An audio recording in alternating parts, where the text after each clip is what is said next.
What is up, everyone? Welcome to Cashflow and Coffee with my host, Tyler, and me. So, Cashflow and Coffee, come on to my YouTube. So amazing, guys. So again, guys, this is the podcast where me and Tyler answer all of your questions about real estate investing. This is where you get to ask us questions. People, this is like the time where everyone gets to ask me any question they have. This is the time. If you're on Instagram, come on to YouTube. I'm not going to answer questions on Instagram. Come on to YouTube. I'll answer all of your real estate investment questions. Right? Let's go. So Zach, my coffee is getting ready, so I got to go get that. You deal with the cash flow for 5 seconds. All right, go get your coffee, buddy. Let's talk about our deal or something. Let's talk about our new rental we're buying. All right. Hello, everyone. I'm taking over now. My name is Jonah Korchin. I'm just kidding. All right. Good morning, Kylan. Kylan, am I saying that right? Thanks for all you do to help. Question: When using the what, my guy? When using the what? Me and Jonah are buying a sub 2 right now in Denver. It's gonna be lit. We're gonna do a long-term rental on it. So if you have any questions about that, I'm happy to share. Anything else? Obviously, I'm happy to answer as well. Kylan, I'm waiting for your question.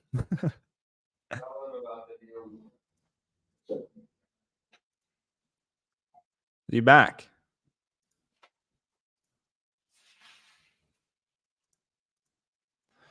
Okay, here we go. Richard, when buying in California, what is customary for EMD on a wholesale? Usually it's around like 2 to 3% is customary. Sometimes you can get away with 1%, but it's usually 2 to 3% of the purchase price. And I guess depending on the purchase price as well, you could do like $5K or you could do like $10K, just a flat dollar amount. But generally, when you're dealing with more expensive properties, like $500,000 or more, then, the agents are going to laugh at you if you're trying to put, only a couple grand down. So generally around like 2 to 3%. I definitely won't ever go over 3% because 3% is pretty dang high, especially if you're dealing with $1 million house, Tyler, do you know the reason where the 3% came from? No, I don't actually. Let me put me back on the screen. That's the legal limit in California. You like if you could technically put more as a deposit, but that's the only amount that they can actually sue you for is 3% per law. I did not know in that. California. Fun fact. That's why you see 3%. I usually Sacramento, I always got away with 5K. Bay Area, it has to be 3%. Always. Yeah. In Sacramento, I would get away with it with 5K every time, almost. Yeah, like I said, it depends on the price. Sacramento, you're going to be dealing with more $200,000 to $400,000 homes. So sometimes you can get away with, 5 to 10K. Because if you think about it, if you're dealing with a $200,000 to $400,000 home, 1 to 2% on that is generally no more than 10K. So you can generally work around anything beneath that, and you'd be okay.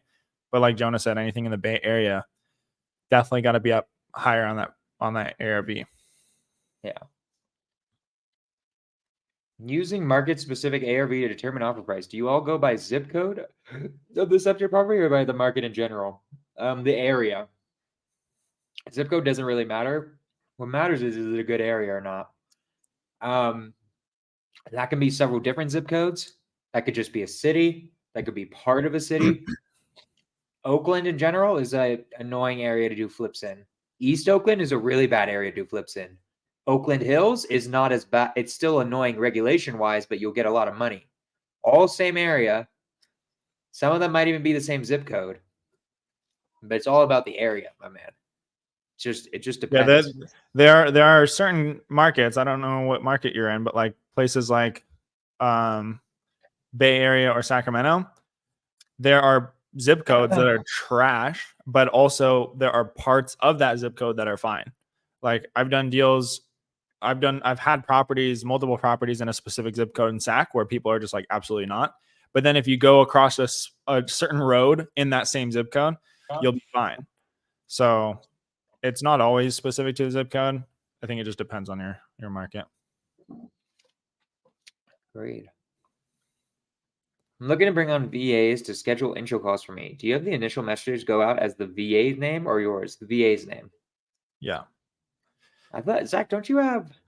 Oh yeah, well, it's Simple Send, formerly known as Zapier. Doesn't quite have a team product yet. We're going to work on that though. Me and Tyler have been talking about creating a Teams product for it. Yeah. Yeah, it'd be a little bit weird to like So is schedule. Zapier officially dead? I need to just set up forwarding basically, which anytime people type in Zapier.com, it goes to Simple Send. But after that's done, then yes. Okay. So I should say go to simplesend.com though to sign up. 100%. Okay. Double checking. If we did it. I told someone today, it's like, I think we're raising the price really soon. So no, it's raised. We're good. I'll be like, oh, sorry, man. It already is raised. So real quick, let's do this as an announcement, guys. So we have an agent outreach CRM, me and Tyler. It's called Simple Send CRM, used to be known as Zapier.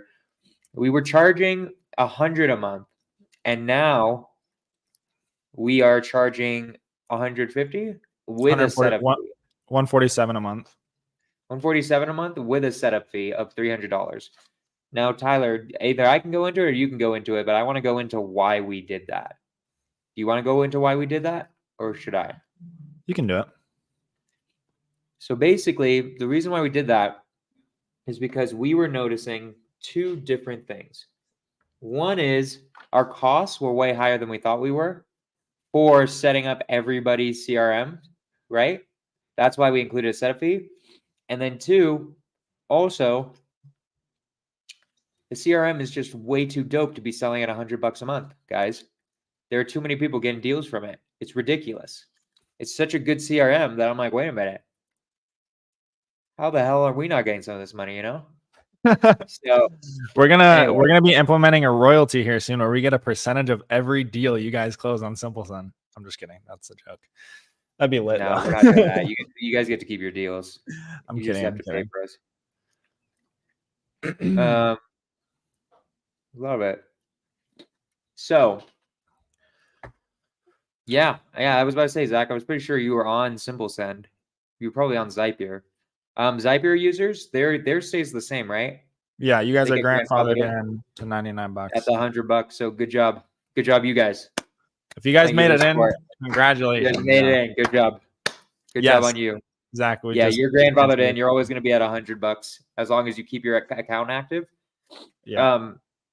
What's cool is we are very close to getting an AI done, Zach, that will be able to talk to people for you, a real AI, like an actual ChatGPT AI that works really well. When that's released, you can upgrade your plan to it, or you can keep the original rate. It's up to you. But the AI will be really cool. Yeah. AI is going to be a little bit more expensive, obviously. That's going to be an additional setup, unfortunately, but it is what it is. But you can. We literally have to set it up for you. Yeah, quite literally. Yeah. But yeah, man. Yeah. I thought I'd let everyone know that we got a CRM and it's new. We got a new one. All new, baby. So, okay, who has questions though? What are you guys doing? I'm exhausted. I didn't get any sleep last night. I just couldn't sleep. So like I'm down to end this really early. Just didn't get any sleep. Your visionary brain just going too much or what? I was just like, my God, why am I so fucking broke? How are we only making 100K a month, dude? When you're making like 100K a day. Facts. What the hell? That's what it was. Do we have any questions? I was just realizing how little money I had. I had to drive. I went through Beverly Hills yesterday. I was looking at all the fat mansions just to remind myself that I ain't shit. Is that your goal? Is it going to be a Beverly Hills mansion? I don't know what the hell, but it's going to be some sort of mansion, you know? And this guy would be just as happy living in a shack, but I would be 100%. But who wants a shack? You know? But who wants a shack? Fuck that. All right, you guys aren't asking questions. I'll see if there are any podcast questions. Oh, there was one over the week. What's up, Jonah? Smiley face. There we go. Any KPIs for the VA setting up intro calls? Going to have them set up calls between certain times and create agent lists to import into the system. You know this. Yes, sir. So your intro calls should be really no more than five minutes. So what we do is we have a KPI of at least 20 new intro calls every single day. So if you're doing a specific time, let's say 2 hours, you're doing of just intro calls. That's enough time if you're doing 5 minutes a call to get 20 in easily. And we just do them back to back to back, like no rest time, baby. You just dial in all day or all the couple of hours. So 20 at least every single day. That's our VA's KPIs. I tell them though to go for like 30 or 40 because then they exceed the 20. But every time I tell them to go for 20, they get like 17, 18. So I basically just stopped telling them to do 20 at this point. I'm working on a deal. Oh, Roberto, my man. I'm working on a deal, and last minute something happened, and I don't have funds for the EMD. EMD due tomorrow. Is there a way to use buyer's EMD if we get them in on time? Yeah, the buyer can easily be the buyer's EMD. You just got to make sure you get the buyer's EMD in on time.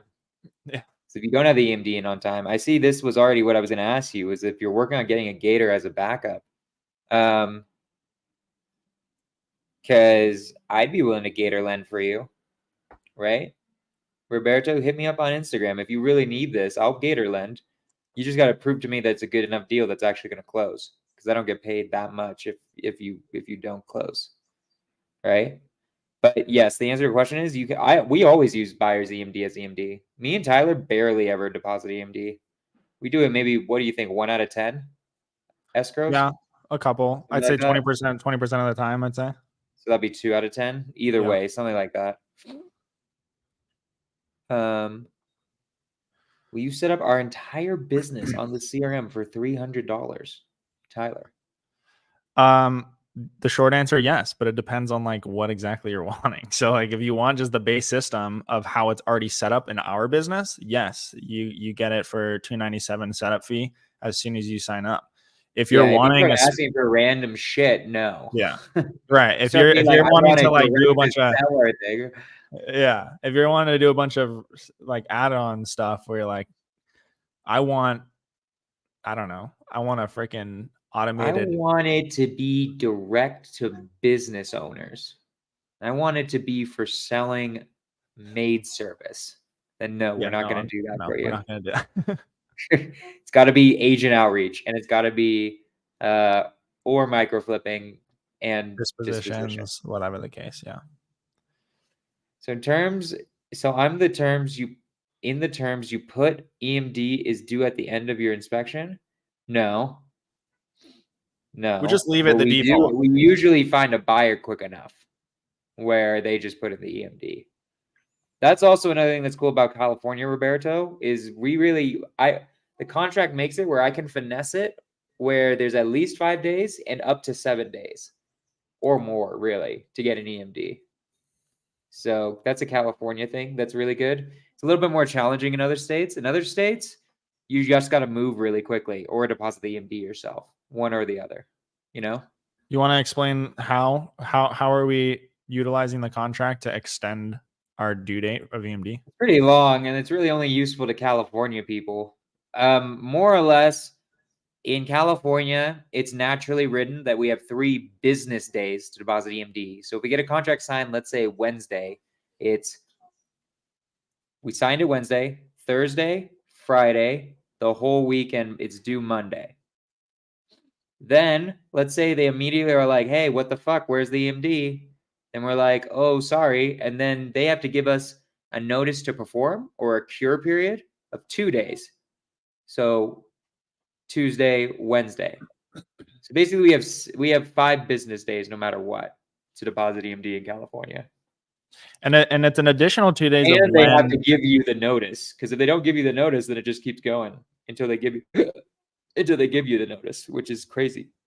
Yeah, that's what I was gonna say. It depends on when they give you the notice too, because if they're slacking and they're like 3 days late on the notice, then you got an extra 3 days plus an extra 2 days. Yeah. So me and Tyler almost never do it, because by the time it hits 5 days, 5 to 7 days, if we haven't sold it, we're like, yeah, That's like probably not gonna sell, you know?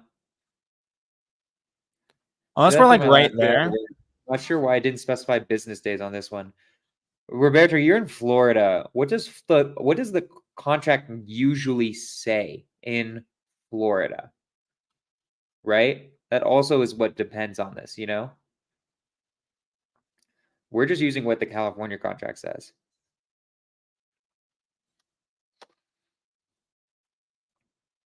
What's up, Jonah? What are some follow-up questions I need to be asking an agent when they tell me that the owner passed away? What do you think, Tyler? Does it need to go through probate? Yeah, that's easily the first one. That's definitely the first one. Did they pass away in the property? That's good to know. Buyers like to know that. That's like a concern of some buyers. How did they pass away? Right. Although that might be a little bit personal depending on who you're talking to. What else, Jonah? Those are the main ones. I mean, like the other than that, it's like it is a court confirmation. That's a thing in California where like it is a probate deal, then like, okay, do I have to go to court? Can someone outbid me in court, theoretically? Right? But those are the main ones. It says days, which is calendar days, but in the last deal my agent modified it. Because here's the thing, Robert. Like, I mean, I don't know the Florida contract. But you can't deposit EMD on a Saturday. So I don't know if Florida's stupid like that, where it's like, no, it has to be deposited by Saturday. But in California, it's like, well, you couldn't have deposited Saturday, so you got to go until Monday.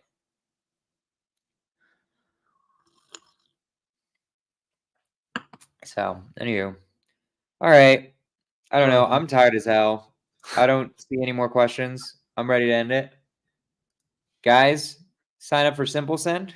It's our new CRM. It's fucking crazy. And insane. I will be next week. Hopefully and theoretically, I'm going on Wholesale Hotline. I don't know if they're going to be. I don't think they're going to put me. I don't know if they're going to put me in the title or not. But they told me I could come on, and then I'm going to be on Real Estate Disruptors, guys. And I'm going to be hanging out with Carlos Reyes, which I don't know what that'll turn into. So check those out next week. And this week, Scorch the Fears as always. Tyler, what you got? That is all, everyone. Nothing? All right, great. Good job, guys. Cashflow and Coffee, episode 19. Let's go.